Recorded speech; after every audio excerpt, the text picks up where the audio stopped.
And we're back with some more oxygen not included. And right now we're just doing some light cooling of a lot of rocks. I had to start putting them all down in this old geothermal generator because we just did not have the cooling capacity in our industrial sauna. This industrial sauna was struggling quite a bit, still is. It's 230 degrees in here. We like to keep that below 200 if at all possible, but it's struggling through. And I think the plan now is we need to go demolish another planet. It's been a while. I haven't demolished a planet in ages. So we're left with 2 planets left. We've got the icy planet, which should have the thing for opening the temporal tear for us. And then we've got the sad... Yeah, I'm going to call that Sad Neil. I know it's not, but it looks that way to me. Anyway, Sad Neil over here is the regolith planet. So let's go demolish some regolith. Time to load up the rocket. Fly, my pretties, fly. We have an entire planet to consume. Let's get moving. Welcome to Sandiel. I'm just calling it Sad Neil. I can't help it. Yeah, let's just oversee the planet. We have 1 ship inbound. There should be a second one along shortly. Come on, where are you? Ah, there we go. Perfect. Now, once one of them's launched, then we launch the second one. We've learned from past mistakes. Don't launch 2 at a time, or one of them shows up without a suit.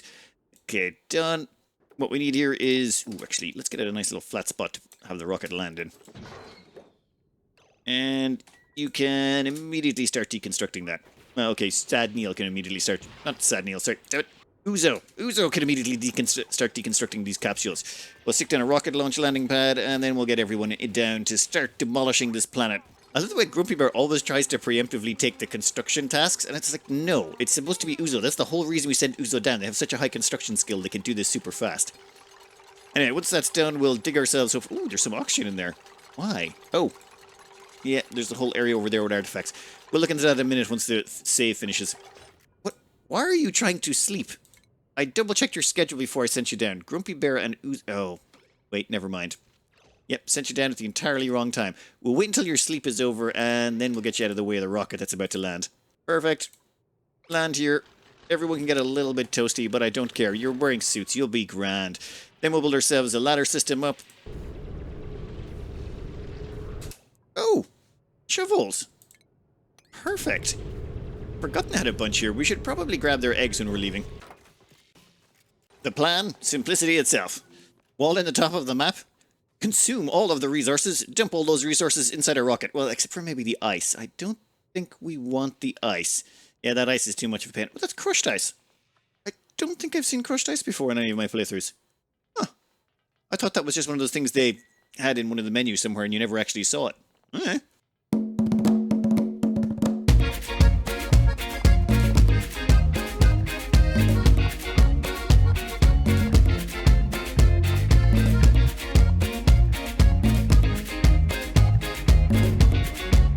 Well, it's done. Another planet strip mined down to its bones.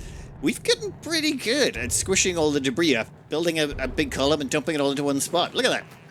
Every single part of this planet is now here. Okay, well, except the water. I'm dumping the water into the background of space because I don't even want it on the rocket. It's just not necessary. We have so much water in there already. How are we looking on the waterfront? We have... like an infinity of water? I'm pretty sure some sort of integer overflow has happened at some point and there's just no way we can potentially run out of water. How are you all getting scalded? Yeah, you know what? It's fine. What's your health at? Why have you got that red bar up? A whole bunch of them got scalded at some point while we were doing this. I have. Yeah, I kind of know how, but at the same time I don't. We have this steam vent that erupts at 500 degrees. I just opened it up. I'm like, whatever, there's plenty of cold on this planet to absorb it. Then our duplicants, when they were carrying the debris around it back inside, they were getting scalded. How the debris got hot enough to scald them in the short time... you know, it doesn't matter. It's done. It's finished. Now... wow, there is a lot of... the amount of meteors that are going off in here is kind of crazy. But I'm not going to open the doors anytime soon. I was thinking of a way of getting up here to maybe dig out this so that we could, you know, clear the regolith before we launch, but I thought maybe try some door crushers. We can use door crushers down here. We don't have anything automated, but that should allow us to, if we leave the planet and ever want to come back, we can door crush this out of the way so that we can land. I'm just worried that when we do leave here, it might be difficult to come back if we don't have some way of removing the regolith. Otherwise, well, let's see. If this gets tall enough that it lands here and encases that silo, all we need is that to be about 7 tiles high, and already we've got 9. So, yeah, door crushers. We'll give them a go and see how that works out. We've managed to squish up all of the voles. Not really too worried about bringing them with us. They can stay here, and I think I think that's enough nuclear waste. It's refuel the rocket. In fact, we have refueling stations on almost every single planet now.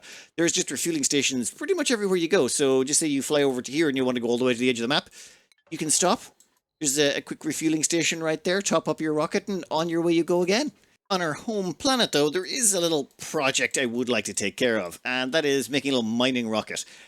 Uranium. I just want more uranium. Right now, we've got about 20 tons of uranium in here. So it's about 2,000 cycles of reactor operation. Since we're going to be running 2 reactors, that's only 1,000 cycles apiece. That's not a lot. I mean, we've been here for a while. We're already, what, 2,400 cycles in? Okay, we got about another 1,000 cycles of uranium on the rocket as well, so it's not like we're going to be running short anytime soon. But it would be nice to preemptively take care of these problems. In here, we've got our standard rocket build. We should have 1 great hall, 1 washroom, ooh, nice, and 1 bedroom. Barracks, why is this a barrack? Yep. I forgot the decor item. 1 second. Crown molding counts as a decor item. Smallest decor item you can possibly get. Alright. Inside of this rocket, we have stuck our Intrepid Explorer. Rati, damn it. The reason they are here, they have the least amount of skill requirements that we can get away with. As in, they've only got 15 morale requirements, which is good because we don't have any of the nice food. Okay, well, we do have a cook and a few other people who are lower, but they're kind of necessary for the colony. They're an artist, so they're kind of not necessary, which is kind of terrible to say, but they're not essential for the functioning of the colony, so they can disappear for a little bit before they have to come back. This is very standard issue rocket design. Been a while since I made one of these, but you've got your normal storage bin here, 20 tons of oxalite, no need for anything too fancy. We've got a refrigerator full of swamp chard heart and muckroot. This is the only person, a duplicant allowed in the entire colony to eat that stuff now. We have quite a bit of the calories lying around the place. So they got 175 days worth of food, just in case. Not great food, but it's food. And, oh, water-wise. Oh, I never hooked up the water to that. Oh, right, 1 second. I got to give them water, otherwise they don't have a toilet. Oh, wow. We've already got a pump here, and we already have piping most of the way done. This is kind of convenient. Just a few snips and snaps there. Done, and yeah, this should be up and running in no time. Might need to put in a ladder segment or two, but that is actually rather painless. Huh. It's almost like I've been using this place as a dumping ground for lots of random junk. Thankfully, we got the water eventually, but I don't think... yeah, I don't think their morale is going to be very good for a while. Sorry. It's okay, though. It's okay. Soon we'll have you airborne and you can use the toilets. You'll just have to live with this for a few days in space. You'll be fine. Anyway, easy peasy mission. All they gotta do is pop out here, go grab some radioactive rocks, and then come back. That's it.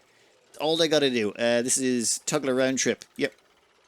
Perfect. Round trip. Off you go, buddy. Yeah, I still feel kind of bad about leaving them all cramped in that rocket. It's just I was not bothered to actually clean out the rocket before we launched it. I mean, they'll be fine. It's just a bit of polluted oxygen. The next mess I've been meaning to take care of for far too long is the temperature problems we're having in our base. Things are a little bit cold up here in the top left because we let it get out of control with the Wheezeworts. Put in a few too many, and I don't want to send anyone there just yet. It's kind of a little bit radioactive, just a tiny scooch. Though we did pump a bunch of hydrogen up there to improve the cooling. Wheezeworts cool more depending on what gas you put them in, so some gases have higher specific heat capacity. Hydrogen is one of them. I mean, it's not a huge specific heat capacity, but it's better than, say, oxygen, which has less than half the heat capacity. So keeping those in hydrogen has kind of frozen the place a bit, and I may have added a few as we got them out of the gate. What do we have to... Oh, -8? That stuff's freezing solid everywhere. Alright. So, first plan was to bring a cooling loop from here and run an actuator in this steam turbine area, but, you know what, that's just too much effort. So I figure what we'll do is we'll create a little steam turbine solution inside the base. It should work just fine, and we'll use that to cool down the whole area. First, we're going to install one just in here. It should be pretty handy to fit in.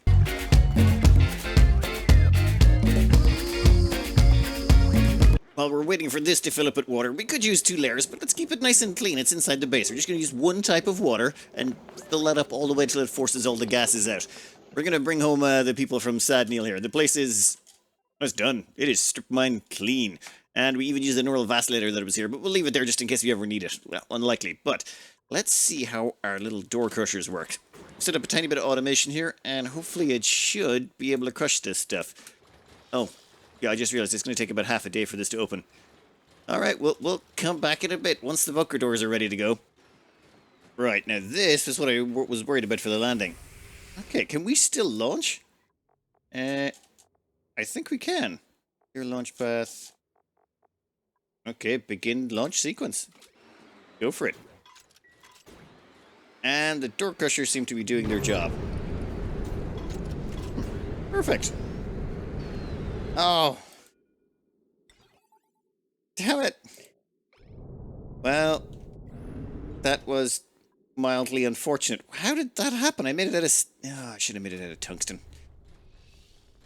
Right, so all of that effort and time wasted, because now when I do come back, I'm still going to have to put lander pods down. It's fine. It's fine. Guys, don't drown. Don't do something stupid like drowning. That would be... I really should have put maybe mesh tile. You know what? It's fine. I don't think we'll be coming back here for a while. And most of this place has been completely stripped except for the regolith. So that means we've got one planet left, though I'd like to do a little bit of a detour. Stop over at Fire Reno there. I want to get my hands on all of that tasty, tasty niobium that's lying about the place. There is 491 tons of the stuff. I think that would look good in our cargo hold. As well as that, where was it? Oh god, it's not smear, you know, that place. Yep, already cleaned out. Oh, hydrolyte. Gotta come back here and steal that ocean. There's an ocean compressed over there, and I would like to stick that into a rocket if at all possible. And... damn it. The repair bill on that is just going to be catastrophic. No. It's just... One second. Yeah, we can suppress. We'll have to suppress all those notifications. I installed the suppress mod just so I could get rid of some of these.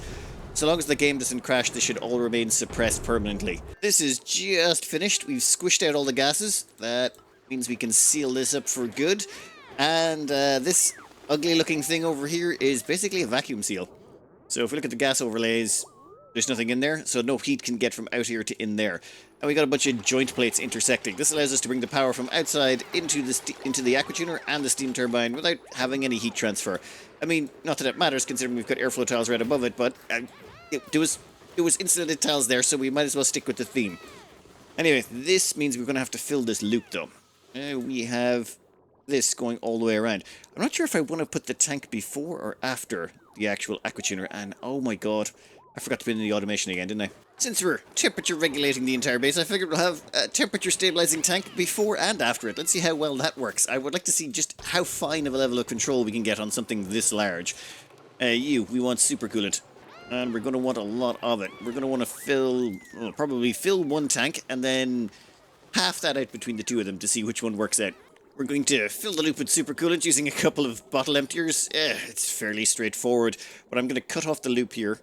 Let that build up in the tank and maybe we'll fill the entire tank with supercoolant.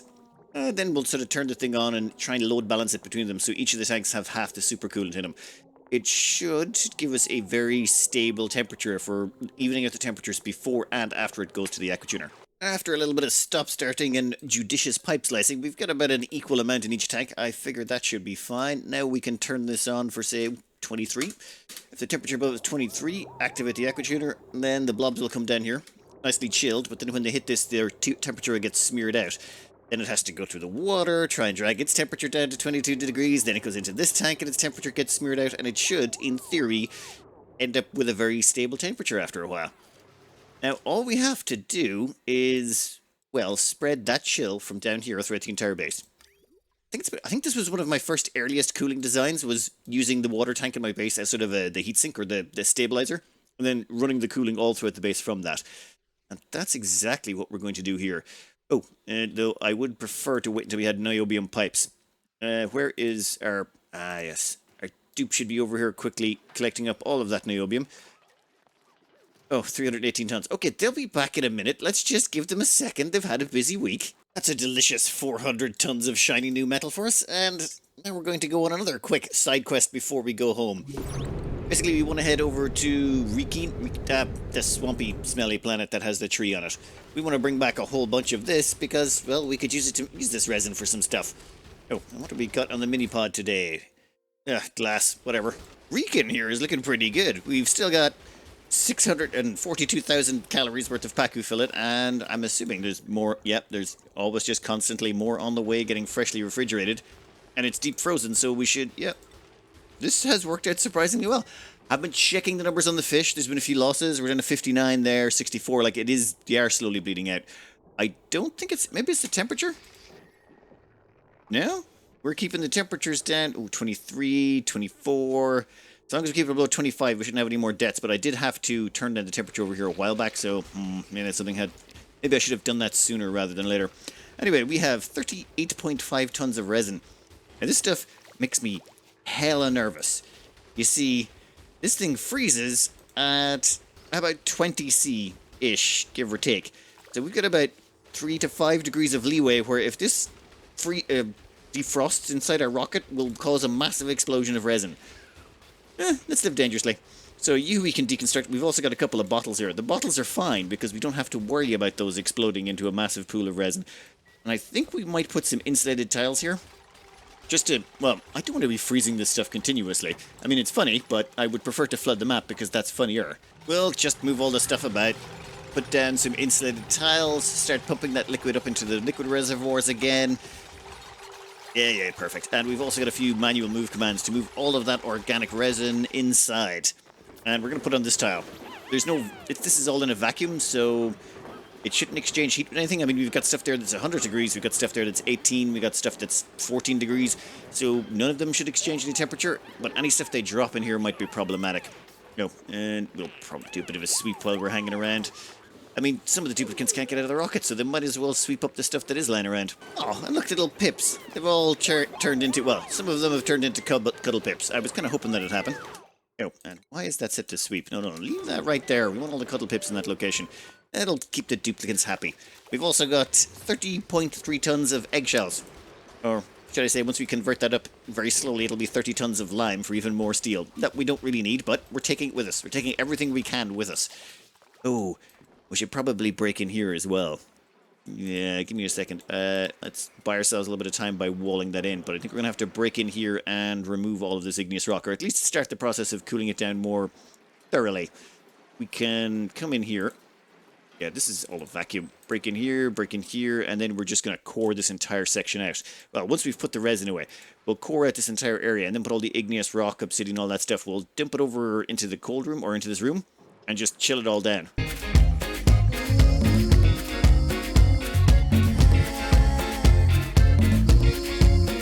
Would you look at that? Perfectly clean. We've managed to rip out everything and it's now in this room cooling down. We don't technically need to cool everything down before we put it in the rocket, but I have found that trying to drag 1,000 degree stuff through a rocket, some of them will fall in places, plastic will end up melting, dupes will get scalded.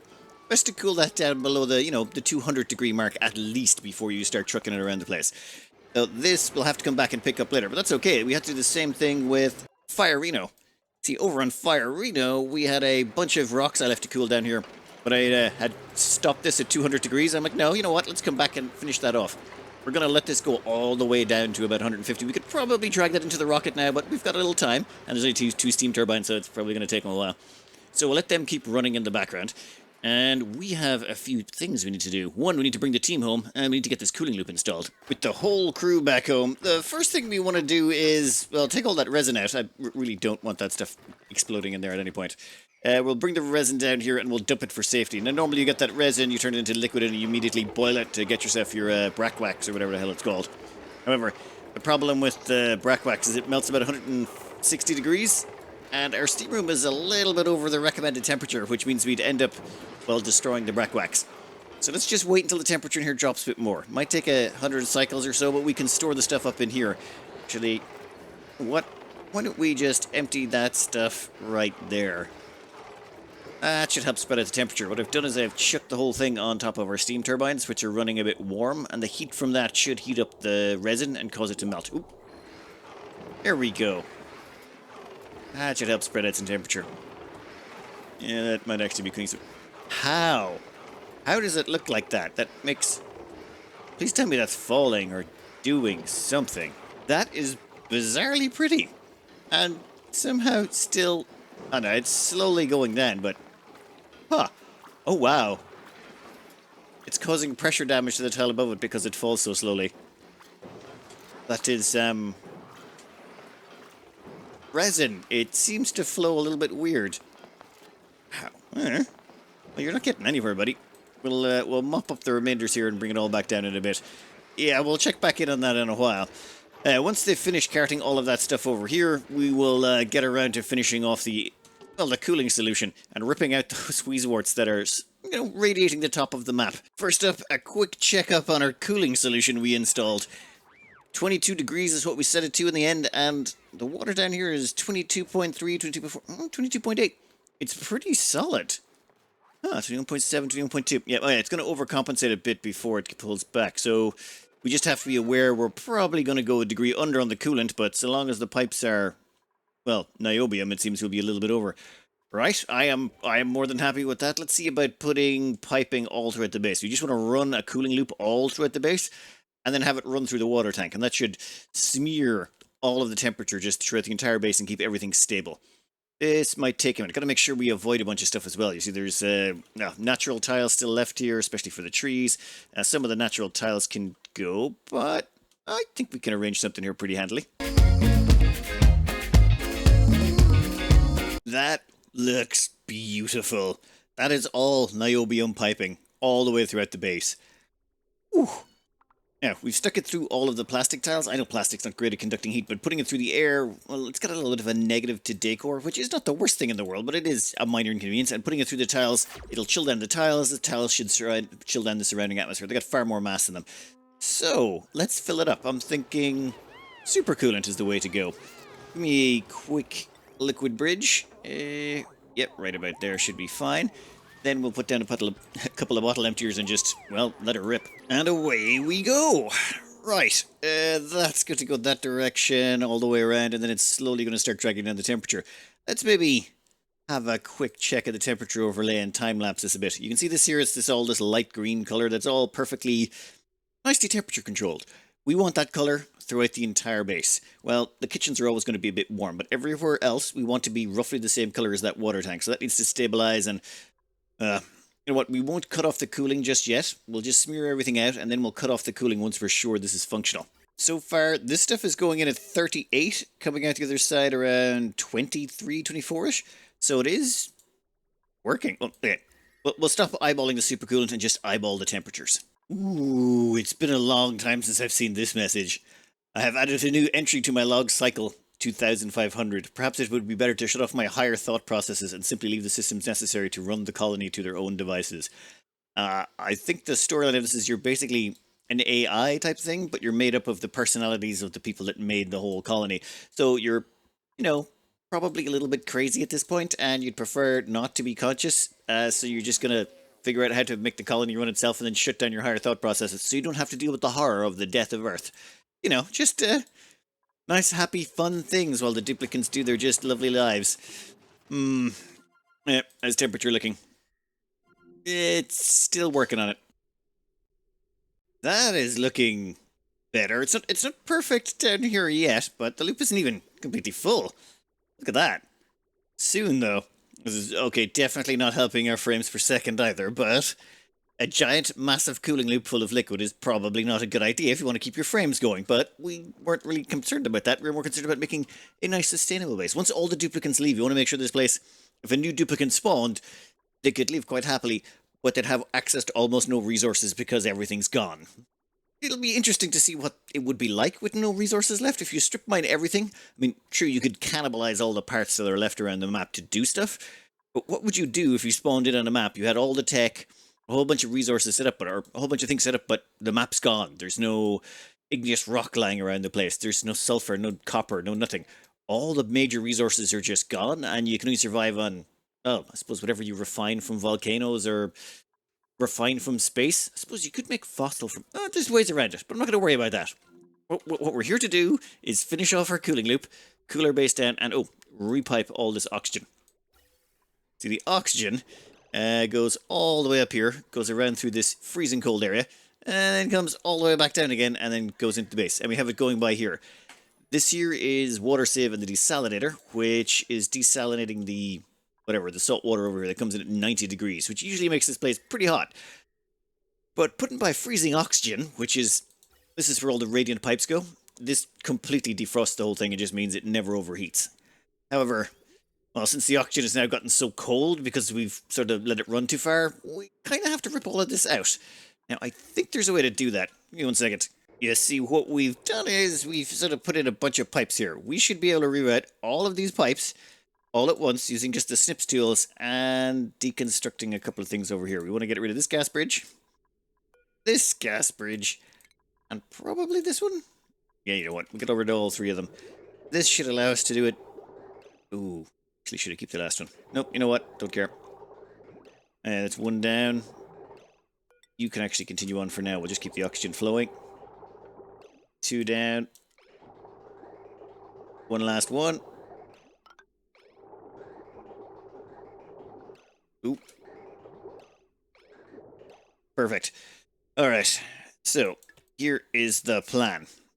You are going to come all the way over here, and you're going to be the far oxygen pipe, which means, oh, you guys all need to get severed. So that guy will go through there. Let it empty whatever oxygen pipe is over there. Then the second line over here is going to come... Oh, actually, we should get rid of this. It's going to come down here.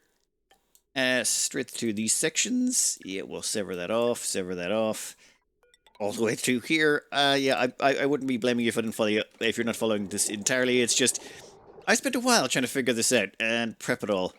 So that one should be done. And then finally, this last one, we're just going to snips you. And that one should be flowing all the way around, down and across and into the third one. That's all three of them hooked up. Oh, and you guys need to be severed right there as well. Done. Sorta? Think? Now, seems to be flowing. Perfect. Would you look at that? Be a minor interruption in flow. Okay, this no longer needs to go over here. The only reason this was going over here was to dump off the majority of the cooling at these places that were the hottest. So let's just run this straight through the center. It is now adhering to base standards with branches off all the way down. Perfect. Downside, a little bit warmer. We're not cooling the oxygen anymore, so the top of the base is getting, well, it's not quite as green as the rest. But we can fix that with just a little bit of extra piping where it's coming in. And that's all we really have to worry about is where it's coming in.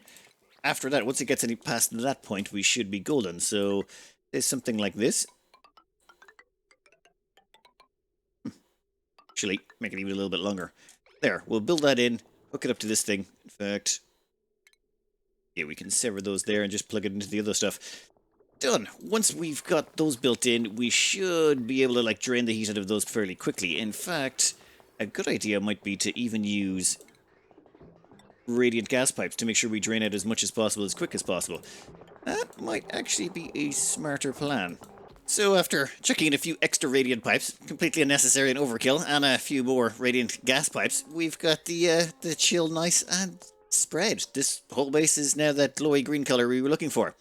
The outside is a bit ready, but we're fine. Oh, and the steam turbine over here, there's a little bit of heat, but that's just because we've done a fresh injection of supercoolant to, completely top up the loop. I think that's a well-stabilized base with perfect green temperatures across the board. That's perfect temperature control. Duplicants can't be unhappy about that. That's the best type of air conditioning that's ever been had around in my base in a long, long time. Well, with all of that in place, we can rip out a few things, namely this highly radioactive cooling solution we've got up here. I'm pretty sure we've got some rad pills on hand. We may need them after this. That is, let's hope they do it a bit from a distance. Yep, that's just stand right there. You'll be fine. We'll keep an eye on their rad's dose. Yeah, once they start getting close to the 100 mark, we're going to have to... Oh my god. Yeah, they'll be fine. Probably? Yeah, they're all going to come out under 100. Yeah. I mean, kind of worked out, I suppose, that we had so many of them. Whew. Alright then, and oh, we've disconnected this thing as well. No more need for that to be getting hydrogen, and we can rip out all this piping. It was just adding more confusion anyway. Much cleaner, much more efficient, much less to worry about. Also, we're going to have to rip out this whole thing. In fact, we've only got about 3 big projects left to go. When I say big, I mean, well, one, we got to go to this planet here, activate the tear. That's fine. We'll just build a nuclear reactor, a naked nuclear reactor, and chuck some things around it to feed up the rift tear or whatever it's called. So that shouldn't be too hard. Then we just, of course, got to strip mine the planet and dump it onto the rocket. The second thing we have to do is strip mine this planet. There's a fair bit on it left to go, but most of that's just digging. All the hot stuff's been taken care of, or should have been, last I checked. Yep, we've got rid of all the hot stuff. Still got this lump down here, and I still have not figured out a way to turn this into anything but 100 kilos or 100 tons of igneous rock. We can't keep all the mass, unfortunately, so I think we're just going to have to bite the bullet and dig it up at some point. Okay. Oh, and then the last project, well, the third project we have to do is we have to make another rocket, a second rocket to hold the other duplicants so that they can come with us through the tear. That one we're going to have to melt the insides and make it store twice as many duplicants, so that should be an interesting challenge. I've got a few emails that I have not looked at because I'm a terrible human being and I haven't got around to looking at them. There was a few design suggestions for people that are going to have an exploration of, but that will be for the next episode. Sorry about the late getting out, it's just, there's a little bit more slowness about getting everything done at this stage of the game. Also, all the duplicants are taking longer to make their decisions. I find it best to leave it on 2 speed. If I try going up to 3 speed, they just take too long in between decisions. It's actually slower because of the lag they experience. I don't know if that makes sense. Anyway, I'm going to cut this out here. I hope you enjoyed it. Good luck.